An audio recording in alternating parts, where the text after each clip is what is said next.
Күнделікті қолданыстағы ас содасы ауырғанда дәрі, керек болса косметикалық құрал да бола алады. Айта берсек, оның кәдеге асар кезі көп.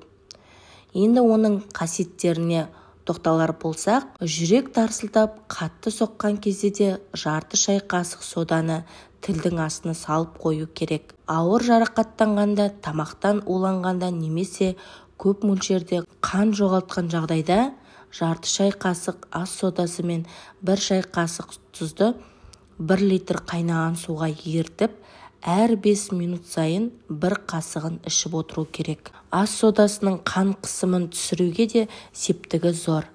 Ол денедегі артық ылғалды шығарып, қан қысымының төмендеуіне көмектеседі.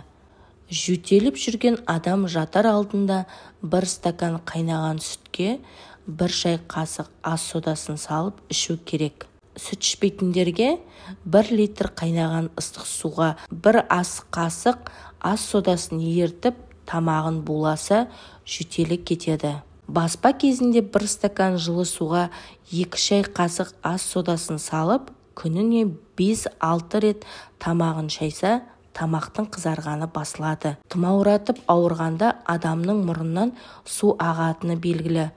Сондайда күніне 3-4 рет сода ертіндісін тамызу керек. Көз бұлшықтанған кезде ас содасын суға салып, мақтамен сүртсе, көз тазарады. Саусаққа жара шығып, іріңдеп қабыну байқалса, жарты литр жылы суға 2 ас қасық содасын ертіп, саусақты батыру керек. Ауырған саусақты осылайша күніне 3-4 рет батырса, іріңі басылады. Тіс ауырмау үшін ауыз қуысын ас содасы қосылған сумен шайып тұру керек. Ас содасын сабынның көмегімен араластырып, аптасына 2 рет жуса, бетті жасартып, өлген жасушаларды қалпына келтіреді.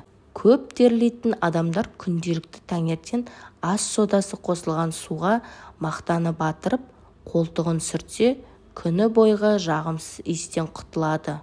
Көп жүргеннен аяқ талып ауырғанда 5 ас қасық соданы 10 литр суға ертіп, 15 минут аяғын салып отырса, аяқтың шаршағаны басылады.